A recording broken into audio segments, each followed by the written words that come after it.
In this video, we cover downloading the free and open source software FreeCAD and also the installation process on a Windows system. Let's get started. To begin, we can find the free parametric 3D modeler FreeCAD online. In a web browser, you can search FreeCAD. This software is available at freecadweb.org. You can read from the description, FreeCAD is a free and open source general purpose parametric 3D modeler. Let's open the website. From here, then open the downloads page. FreeCAD is available for Windows, Mac and Linux. Installation is standard for each of the 3 operating systems. If you need further installation instructions, click into the wiki link. I'm going to install FreeCAD on Windows, so I can choose the 64-bit installer. That will automatically start the download and opens onto a donation page. The file will be saved to my download folder, so I can speed this up. Once downloaded, I can drag in the downloaded file. This is the FreeCAD installer.exe file. Double click and open this up to start the installation process. First up is the license agreement, so make sure and read this. I can click Next. Here you can choose what users are allowed to use the application. The default is fine for everyone using this computer, so Next. Here choose the installation location. The default location will be fine, so Next again. Here choose the components, file associations and desktop app. These are fine, so Next. Now choose the Start menu folder. Enter a name here or use the default and that will be fine, so I can click Next. That will work through and install FreeCAD, so I can speed this up. Now we can complete the install. Put a check mark and launch FreeCAD. Now click Finish. That opens FreeCAD to the Start workbench, so the installation has been successful.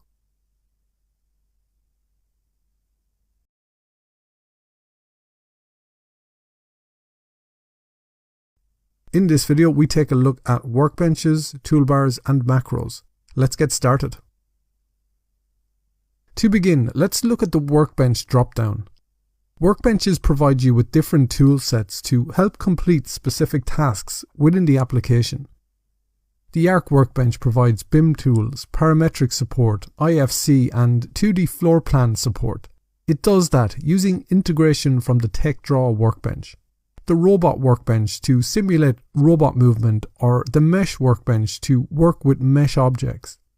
Let's open the Arc workbench and take a look at the tools available here. The Arc workbench is ideal for working with architectural elements. This workbench provides tools for BIM, parametric modeling or drafting 2D floor plans. Once you switch workbenches, different tools become available specific to that workbench. The Arc workbench has many toolbars, so you may need to reconfigure so all fit and are visible within the viewport. Any changes to the configuration will be saved in future. Let's look at the toolbars and the commands available in the Arc workbench. The first toolbar is a standard file toolbar you'll find in most applications. It's where you can create a new document, open a file, save, copy, paste and undo and redo commands, and a refresh button. Next is the workbench toolbar, and beside this is the macro toolbar. Macros are a series of instructions that perform a specific task, and you can record them using the red button here. You can also create them using Python code. The next toolbar here is the view toolbar. Fit all to the viewport or just fit selection to the viewport. Next, you can change the draw style of objects in the viewport. The toggle on and off an object's bounding box. Use the arrow buttons to move back and forth between previous selections. Then go to Linked Objects. Then sync your view to the selected object. The next button lets you switch to isometric. Then the next 6 buttons here let you switch between the different views. The first is Front. The icon graphically indicates the view. If you hover the cursor, you'll get a tooltip displaying the command, and below, the shortcut key listed. You also have top, right, rear, bottom, and left. The final tool here is Measure Distance. Moving across to the Structure toolbar, use this to make a new part, create groups, make links or make sublinks. Next is the Arc toolbar. These tools are used to create solid arc parametric elements within FreeCAD. Here you can draw walls and define the width and height, or use an existing line, wire or sketch to form the wall shape. The same is true for most of the other objects like the structure, roof or stairs. The other tools along here include defining a building or site, setting the levels and creating a schedule. You'll find a comprehensive set of 3D modeling tools within the Arc toolbar to help bring your sketches or designs to fully realized 3D models. Next up, we have the Draft Annotation toolbar. Use the Text tool to add a multi-line annotation to the drawing. You can also add a dimension to the drawing using the Dimension tool here. Next, the Label command displays a leader line and arrow with a multi-line text for labeling elements of the drawing. The final command here creates and loads custom styles. Change the font, type, size, line spacing, and a list of other properties for the drawing annotations.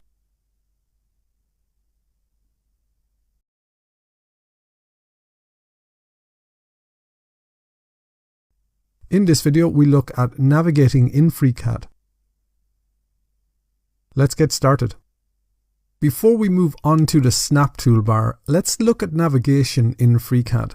We'll be looking at some snapping examples, and it will be helpful being comfortable navigating around.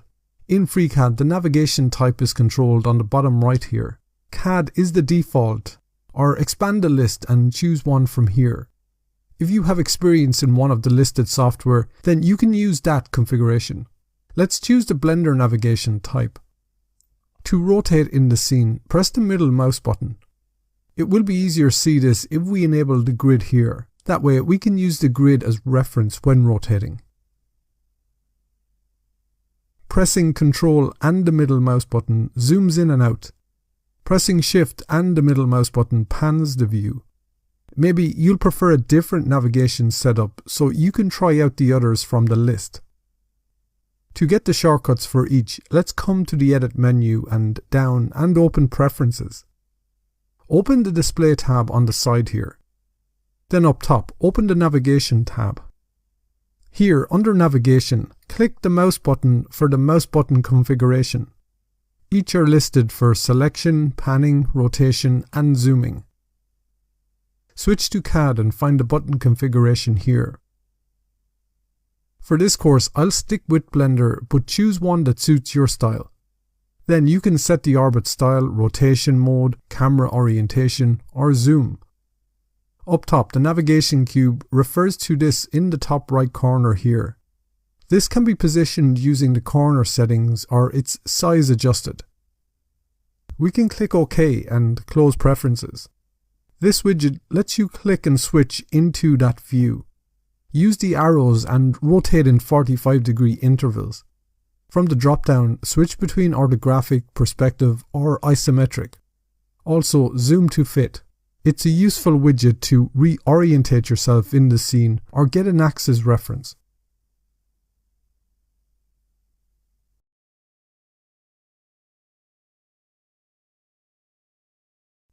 In this video, we look at the Snap menu in FreeCAD.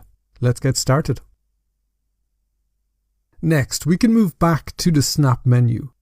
Snapping allows you accurately align and position objects in the scene.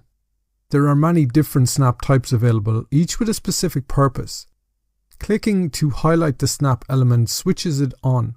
It's best only enable the snap elements you may need, as having too many enabled can cause confusion. The first button on this toolbar is Lock All. Switching this off disables snapping. We can switch this back on and take a look at snapping in FreeCAD. Let's switch all these snap types off and just look at the first one here, Snap Endpoint. Let's switch into a top view for this example. Make sure the grid is switched on here. We can select the Line tool from the Draft Creation toolbar. Left click to place the first point. Then press and hold Shift so the line straightens and move the cursor across here. Then left click for a second point. The snap endpoint setting will allow us snap a new line to either endpoint of this line. So select the line tool again. If we come close to the endpoint, a small circle appears over the endpoint with a small icon of the endpoint snap. So left click to snap to the endpoint of the line. Then drag away and click for the second point. There are some snap settings in preferences, so let's open this up. We can open the draft tab on the side here. Then across the top, open the grid and snapping tab. The first setting, always snap, activates snap automatically when hovering the cursor. Disabling this means you can use the control key to enable snap mode. Then the shift constraint, snap mode and alt mode keys can be changed from the drop downs. You can also display or hide the draft toolbar and after use. Let's click OK and close preferences. The remaining snap types work in a similar way, so the next one will snap to the midpoint of edges. The next is snap center and works on circle objects with circular edges. Next is snap angle. This snaps to points on a circular edge separated by 30 or 45 degrees. Snap intersection snaps to the intersection of two edges. This is reliant on the edges having been drawn on the same plane, and that's why the working plane setting is important. We'll be looking at how this works in the next video. Next is snap perpendicular and snaps to the perpendicular points on faces and edges. Snaps into a perpendicular point on another edge. Snap extension allows you extend from another edge and snap aligned. Let's look at an example, so enable this snap setting. If we select the line tool, I can draw a couple of lines in here first.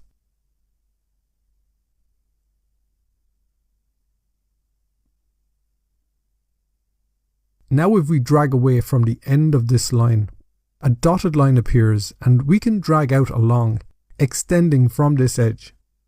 If we hover on this edge across here and drag up, this edge also extends out and we can snap to the intersection.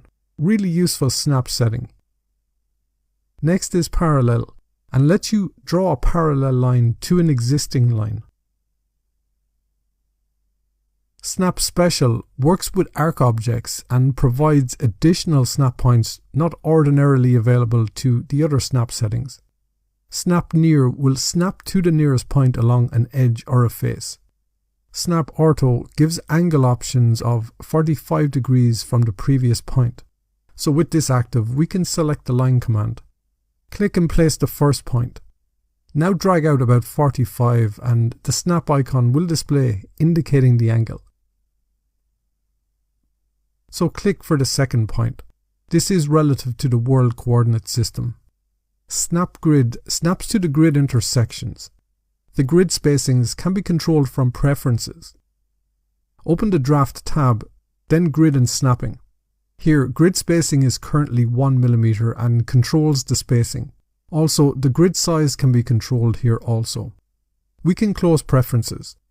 If you do update the grid properties, then update those changes by switching the grid on and off here. We can skip Snap Working Plane as I want to show an example in the next video. Snap Dimension shows a temporary dimension. So if we draw another line here, the dimension will show as we are creating it. Very useful when drafting. Then the final button is switching the grid on and off.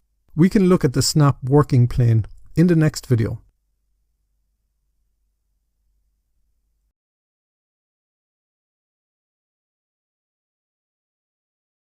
In this video, we look at the working plane and how this can be used as a reference for creating and modifying objects. Let's get started. When we created the lines in the previous snapping example, these were listed in the tree view.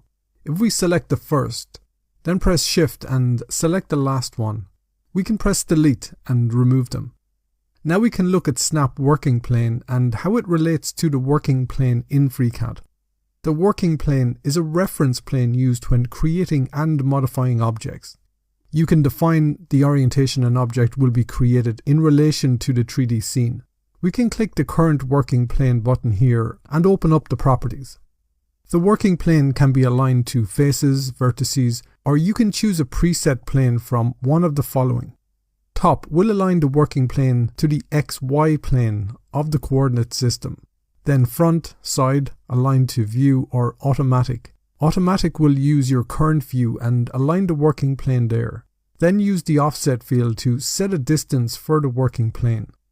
You can select an individual vertex in 3D space and then move the working plane to that position. The grid properties can be adjusted below by changing the spacing, amount, extension and snapping radius. Let's look at an example, so close this for a moment. We can come into a top view first. Then let's use the arc wall command here. Place the first point. Press Shift to straighten the line and drag across and place the second point. This gets drawn very large, so let's come to the Data tab. Let's update the height to be 10, the length to be 10, and the width to be 10. In FreeCAD, you need to click away for the changes to update. So now we have something we can see a bit clearer. If we wanted to add an object or draw on this face, we can first define this face and align the working plane. So select the face and click the working plane button. This updates to custom and the grid snaps to this face. Then anything we add will be aligned to this face. Let's click away and deselect the face. Open the working plane again. This time we'll use the side option here. We can now look at the snap working plane example. This will snap whatever we draw to the same plane as the working plane. Let's disable this first. Enable the endpoint snap. Also, let's come into a right view and align the working plane. Now select the line tool and hover on a corner, then snap here. Sometimes you may not see the line, but it will have the first point. Drag across the diagonal and snap to this side. If we rotate around, the line has snapped as expected and aligned with the face of the wall. Let's come back to a side view. This time, let's enable Snap Working Plane. Now select the Line tool and draw a line across diagonally from two opposite corners. This time, if we take a look, the line has snapped to the working plane. Working Plane Snap will snap whatever you are drawing to the working plane.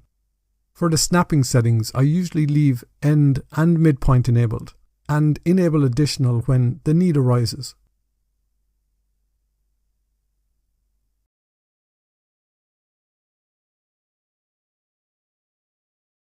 In this video, we look at the Draft Modification toolbar. Let's get started. To begin, let's set the working plane to automatic. That way, the working plane will align automatically.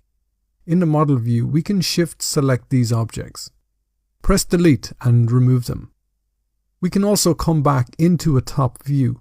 Sometimes if the grid doesn't update, you may need to switch the grid off and back on again, or reselect auto in the working plane menu.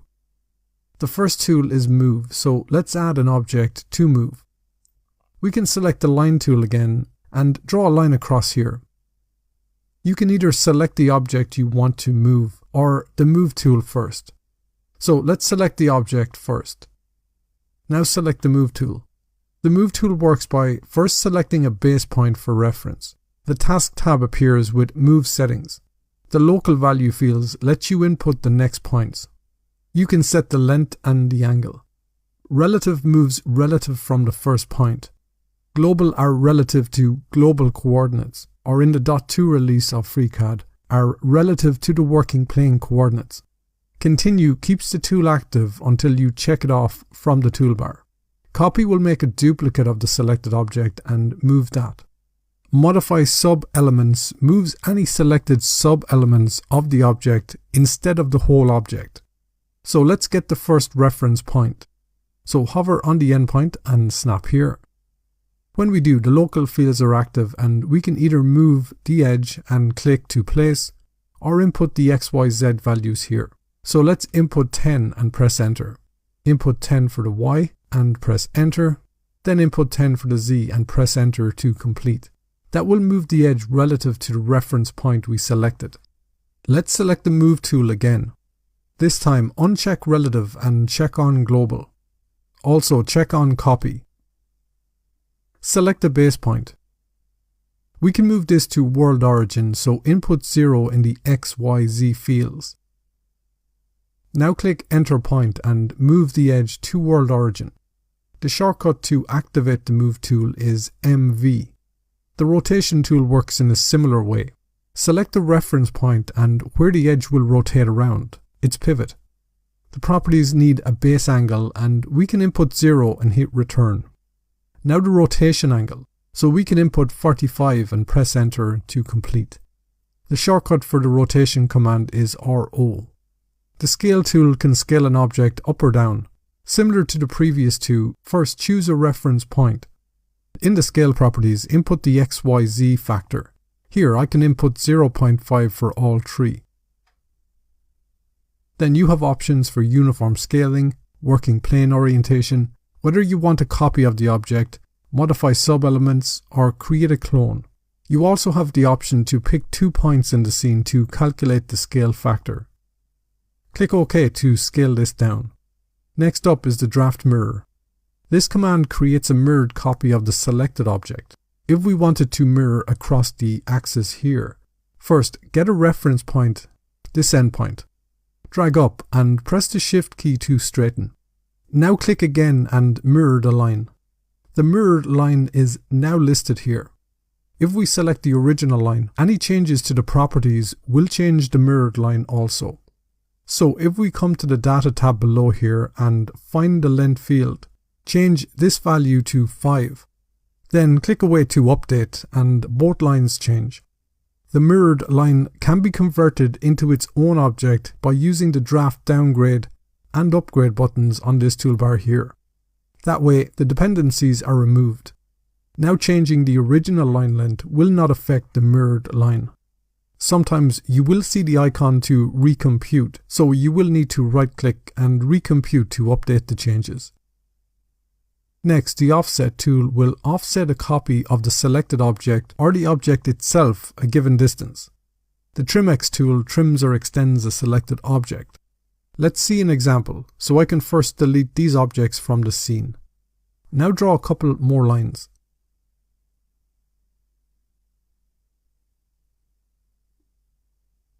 Let's extend this line out beyond the vertical line first. Select the tool and straight away just drag either side of the line to extend. We can place this over here. Select the line again and activate the tool so we can trim this line. This time if we hover on the line it highlights and we can left click to trim at this edge. The stretch command can be used to stretch the selected points of an object. Next we have the clone tool.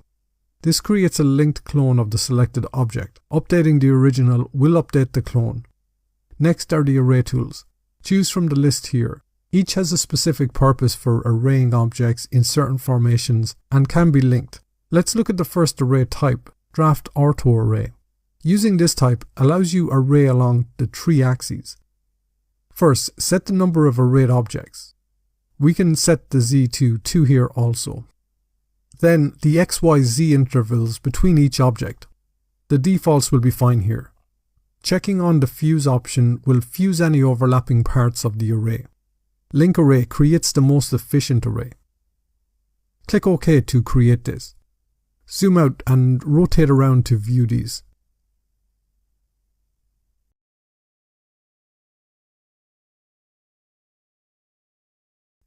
In this video, we continue looking at the draft modification toolbar. Let's get started. We can begin by deleting all the objects in the scene again. Come back to a top view now. Let's select the line tool and draw a line across here. Select this now and let's select the draft edit command. This places the selected object into draft edit mode where the nodes are highlighted and can be moved. Left click to select and drag to move. The properties dialog appears where you can update the location, length and angle properties, or just left click again to place. The next tool is sub element highlight and selects the base object. Next is the join tool. Let's look at an example, so first delete the objects from the scene. Draw 2 lines with one endpoint of both at the same location. Select both over here. Now use the join command. This joins the draft lines into one object. This command also works on draft wires. If we wanted to split this line in two, then use the draft split tool. Then you can either pick a point along the edge, or if we hover on the edge point where the two lines previously met, we can click and split it here. The next two commands are upgrade and downgrade. We saw an example earlier when converting a mirror object. You can also deconstruct solid objects or separate components. Next, you can convert draft wires to B-splines.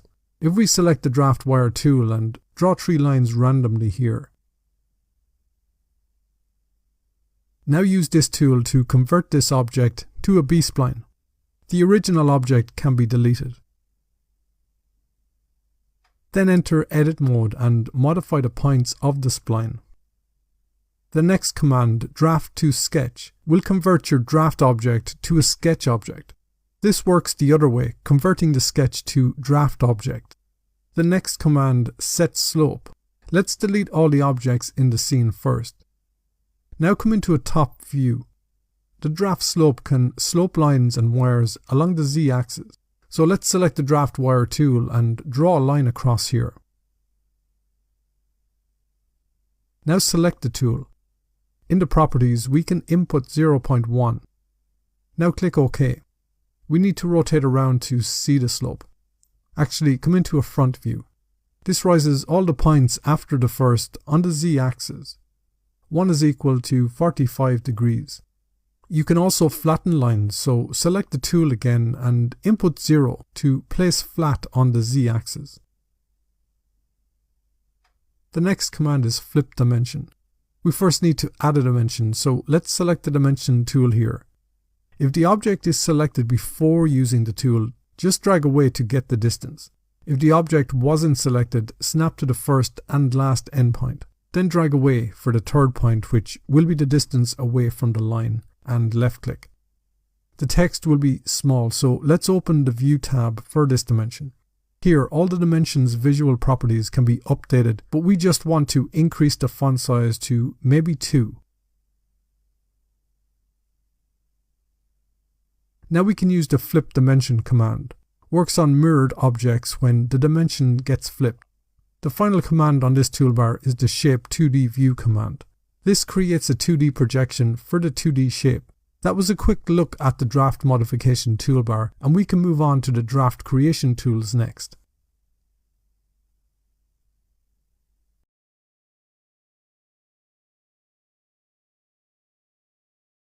In this video, we'll look at the draft creation toolbar. Let's get started. We've touched on the draft modification toolbar during these videos, mostly using the line tool. We saw how you can create a straight line using this tool. This tool can also define the path of an arc wall, for example. The second tool along here is the polyline tool. A polyline are connected line segments that form one object. Let's come into a top view first. If we select this tool, we can left click and place the first point. The tool remains active, so click and place the second point. Let's add another point. Now a polyline can be left open or closed. To close it, hover the cursor on the first point here and the snap circle appears. Left click to close this up. This has created a shape with a face. Usually when working with 2D objects in FreeCAD, you'll disable the Create Face option. It's easier to work with just the outline of objects. Individual objects can be controlled in the Data tab below here by simply changing the Make Face flag to false. To update that change in the Data tab, just click away. To globally change this Make Face setting for all objects, we can open Preferences. From here, open the Draft tab. We can uncheck this option here, Fill Objects with Faces whenever possible. Now click Apply. Click OK to update that change. That way, any objects we create will not have a face displayed when created, but you do still have the option in the Data tab to display a face. The Fillet tool works on draft lines. So let's draw 2 lines here. Make sure to snap to the end of the first. Now select both lines. Select the Fillet tool. The default value of 100 can sometimes be larger than the lines you try and fillet, and this can result in the operation failing. So let's input 3 for the fillet radius. Leaving Delete Original Objects unchecked will leave the original object in place. Create Chamfer will instead create a straight line in place of the rounded fillet. Press Enter to update the changes and create a rounded corner between our edges. The new fillet object gets listed in the Model tab. Next up is the Arc tool. There are two options here. The first is Arc, where you set the center, then the radius, finally the start and aperture angles. The second takes 3 points to define its size, a start, middle and end point, allowing you increase its circumference as you create it. Next up is the Circle tool. You can input a center or click to place, then input a radius or drag out and place one manually. If yours has created a face, you may need to restart FreeCAD for the changes to take effect. Next, the Ellipse tool draws a rectangle as the bounds for the ellipse. Then you can adjust the major and minor radii in the Data tab and change the properties of the ellipse. Next is the Rectangle tool. Click for the first point or input the coordinates in the properties and press Enter. Then place the second point or input the coordinates here. Next is the Polygon tool. Start with the center point, then set the number of sides. Then either fillet or chamfer the polygon using the check mark. Then drag to set the radius.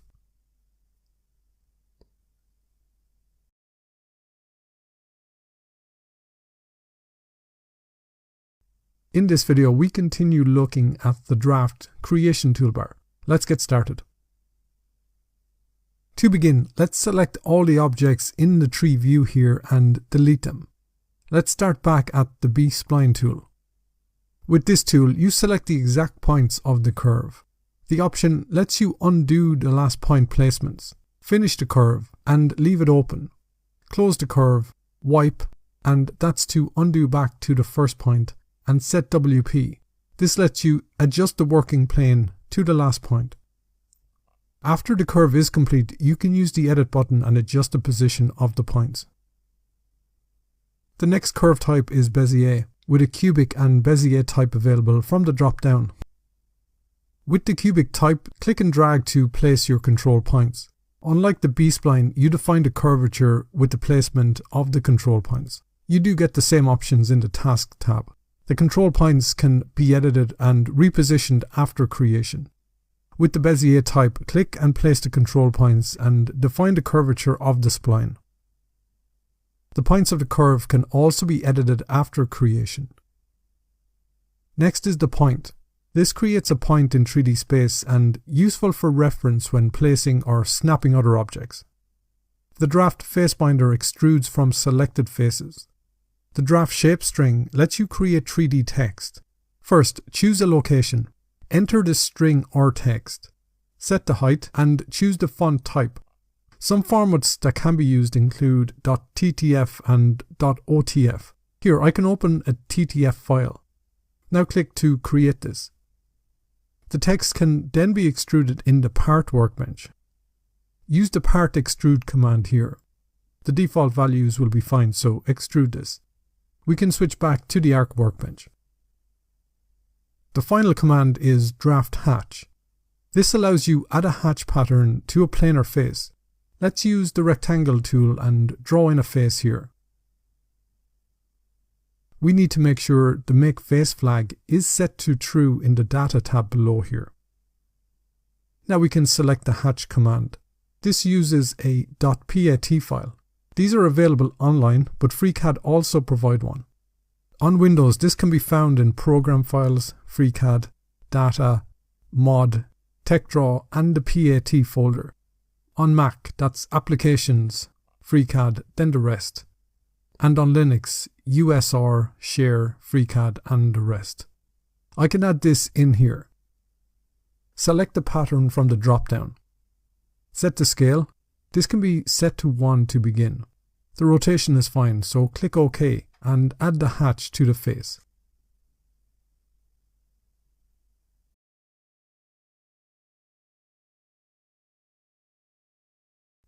In this video, we look at the Draft Tray tools. Let's get started. To begin, let's select all the objects in here and press delete to remove them. Next, we have the draft tray options. These include selecting the working plane, and we saw this in an earlier video. Setting style settings, construction mode, and groups. We can skip the working plane and open the style settings. This lets you set up the style for new objects. You can load previous saved styles by loading preset. Click the Save Style button here and a dialog lets you name the style. You can apply the style settings to the selected objects or groups using Selected, or clicking Text Dims will apply to all the draft text and draft dimensions in the scene. We can click Cancel to exit the style settings. The next button is Construction Mode. Construction mode is intended when setting out and creating construction lines or references. Usually these will not form part of the drawing but are necessary in the drawing construction as guides and references. When construction mode gets enabled, a new folder gets created and stores the geometry inside. So if we switch on construction mode, now select the line tool and draw a line here. The construction folder gets created and the new line is stored inside. This is useful because once finished with the construction geometry, the folder can be hidden using space or deleted altogether along with all the objects inside. The last button here is called Auto Group, but with recent changes to FreeCAD, the group functionality is being replaced with layers. Layers are a way to organize and manage your objects. If we click here, we can create a new layer. This creates a draft layer container and inside a new layer. Any subsequent layers will get added inside the layer container. Objects such as the line can be dragged and placed inside this layer. When adding new objects to the scene, you may want them added to a specific layer. That involves making a layer active. If you right-click on a layer, you can use Activate this layer. Or click the Auto Group button. Just to note, if a layer is selected, it becomes active. Otherwise, if the file name is selected and you click here, you can choose the layer from the list. If you don't want a layer active, choose None. We can select the first layer. Also, toggle off construction mode. Now if we draw a line, this will get added into the active layer. Objects can be dragged into other layers, or back outside layers by dragging over the file name. Double-click lets you rename a layer. Right-click for additional options and you can select the layer's contents.